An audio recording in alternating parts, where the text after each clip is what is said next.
अस्सलाम वालेकुम दोस्तों, सऊदी अरब के अंदर अगर आप हो तो ऐसे में ये वीडियो आपके लिए बहुत ही इम्पोर्टेंट है। दोस्तों, अभी सऊदी अरब में कई बैंकों को लेकर एक बड़ी समस्या देखने को मिली है, जिसके बारे में इस वीडियो में हम आपको बताएंगे। दोस्तों, सबसे पहले हम आपको कुछ बैंकों के नाम बता देते हैं, उसके बाद में कुछ डिटेल आपको बताते हैं। जैसे कि अगर आप सऊदी अरब में हो तो ऐसे में Al Rajhi bank, Alinma bank, NB bank, Riyad bank, SAB bank और भी बहुत सारे बैंक हैं। लेकिन अगर आप ये सोच रहे हो कि इन बैंकों में हम किस बैंक में अपना अकाउंट ओपन कराएं, और यहाँ पर अगर बैंक अकाउंट ओपन कराते भी हैं तो इसमें कौन सा अकाउंट ओपन कराएं, अजनबियों के लिए कौन सा अकाउंट बेहतर होगा, ये भी आप सभी लोगों के लिए जानकारी होना बहुत ही जरूरी है। क्योंकि अगर आप गलत अकाउंट ओपन कर लेते हो तो ऐसे में आपको समस्या हो सकती है, इसलिए आपको इस तरह की कोई भी गलती नहीं करना है। सबसे जरूरी बात है कि अगर आप सऊदी अरब में हो तो आप जरूर एक बैंक अकाउंट ओपन करें, लेकिन एक से ज्यादा बैंक अकाउंट ओपन ना करें। अगर जरूरी है तो ही ओपन करें, क्योंकि सऊदी अरब के रूल के अनुसार अगर आप कुछ भी थोड़ी सी गलती करते हो तो आपके ऊपर फाइन लग सकता है। ऐसे में आपको सावधान सतर्क रहने की जरूरत है। दोस्तों, सऊदी अरब में जब भी आप कोई भी कंपनी के अंदर आते हो या कहीं भी कपिल के पास आते हो तो ऐसे में क्या होता है कि जो आपकी सैलरी है वो अकाउंट में अब डालने का प्रोसेस काफी टाइम से शुरू किया गया है, लेकिन अब बहुत ज्यादा जोरों से ये सिस्टम चालू कर दिया गया है। तो ऐसे में क्या है कि जो आपका कीवा है उसको देखते हुए, आपकी सैलरी देखते हुए और उसका जो हिसाब है वो गवर्नमेंट ले रही है, और गवर्नमेंट का कहना है कि हमारा जो भी अजनबी है वो अभी अगर किसी भी कंपनी कपिल के पास में काम कर रहा है तो ऐसे में क्या वो सही सैलरी उसको मिल रही है, अगर मिल रही है तो कितनी मिल रही है। मतलब इसका ये है कि अब जो है पूरा डाटा देखा जा रहा है, कंपनियों को देखा जा रहा है कि उनकी इनकम कितनी है और कितने लोग इस कंपनी में काम करते हैं, साल में कितने लोग काम किए, कितने दिन काम किए, कितनी सैलरी इन लोगों को मिली, क्या क्या प्रोवाइड करवाया जा रहा है। मतलब सब कुछ यहाँ पर एक तरह से चेकअप चल रहा है सऊदी अरब के अंदर। इस तरह की चेकिंग कंपनियों के अंदर चल रही है।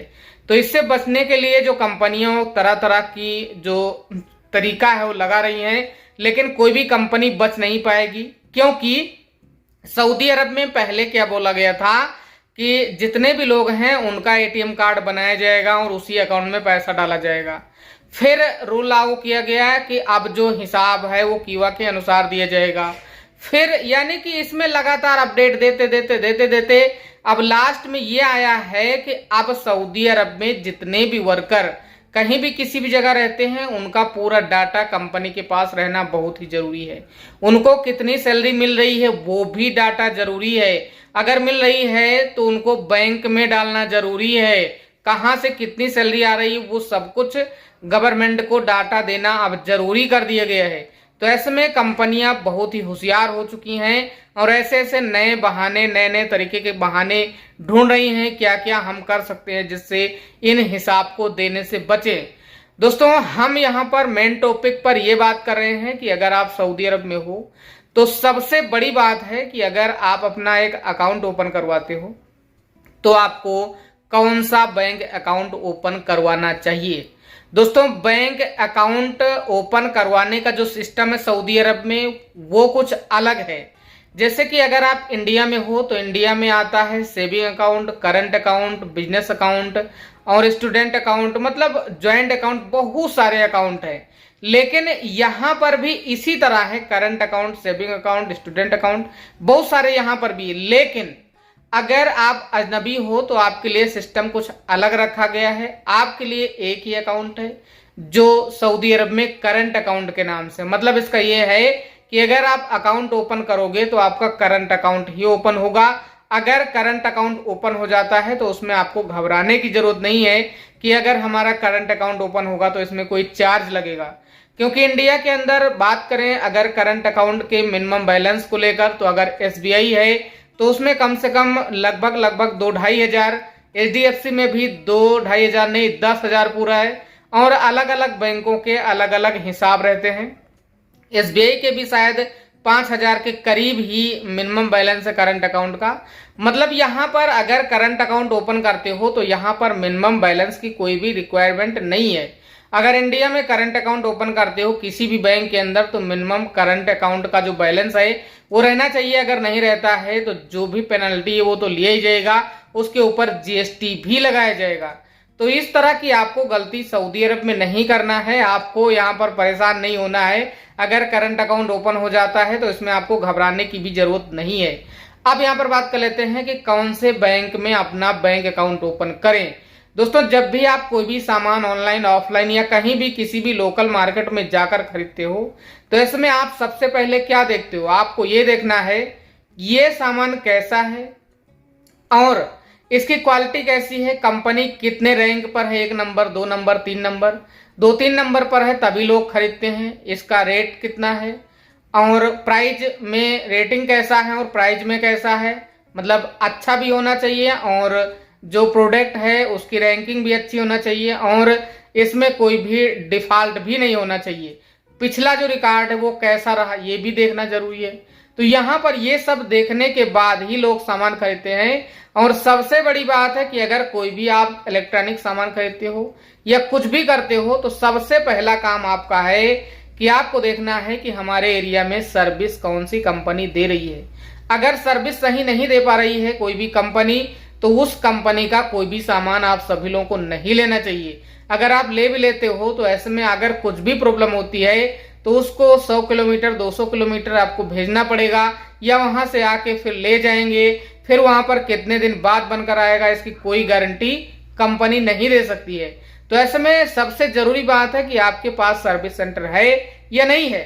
इसी तरह से अगर आप बैंक अकाउंट सऊदी अरब में या किसी भी देश के अंदर खोलते हो तो यहाँ पर आपको ये देखना है कि हमारे आसपास में कौन सी ब्रांच की शाखा ज्यादा है।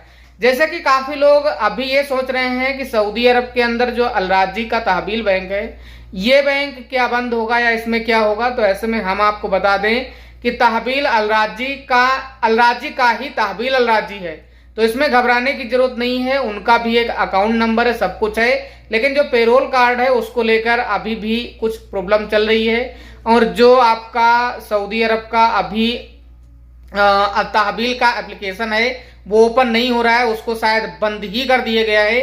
अब यहाँ पर उसकी जगह पर आपको UR पे बनाना है और अपने बैंक से एक बार जरूर बात कर लेना है। उसके बाद में हो सकता है कि एक नया कार्ड इशू किया जाए, लेकिन अभी तक इसको लेकर कोई भी अपडेट नहीं दिया गया है। दोस्तों, अगर बात करें कि आप कौन सा बैंक अकाउंट सऊदी अरब में ओपन करें तो ज्यादातर अगर आप देखेंगे सऊदी अरब के अंदर तो आपको बैंक मिलेगा कौन सा, ज्यादातर अल-राजी, रियाद और ANB, ये जो बैंक है वो ज्यादातर मिलेंगे। अगर आपके आसपास आपको लगता है कि ज्यादा इनके ATM हैं या ज्यादा इनकी ब्रांच है तो आपको उसी एरिया के अनुसार अपना अकाउंट ओपन करना है। ऐसा ना हो कि अगर आप अकाउंट ओपन करवा लें और हो सकता है कि 50 किलोमीटर 20 किलोमीटर तक उनका कोई भी ATM या बैंक अकाउंट ही ना हो, मतलब बैंक शाखा ही ना हो, तो इस जगह में अकाउंट ओपन करवाना आपके लिए सेफ नहीं होगा। आपको उसी जगह अकाउंट ओपन करवाना है जो अच्छी सर्विस, जो भी मतलब बैंक दे रहा हो, सर्विस भी दे रहा हो। लेकिन हमारे हिसाब से अगर देखा जाए तो सऊदी अरब में अल-राजी एक बेहतर आपके पास ऑप्शन है बैंक अकाउंट ओपन करने का।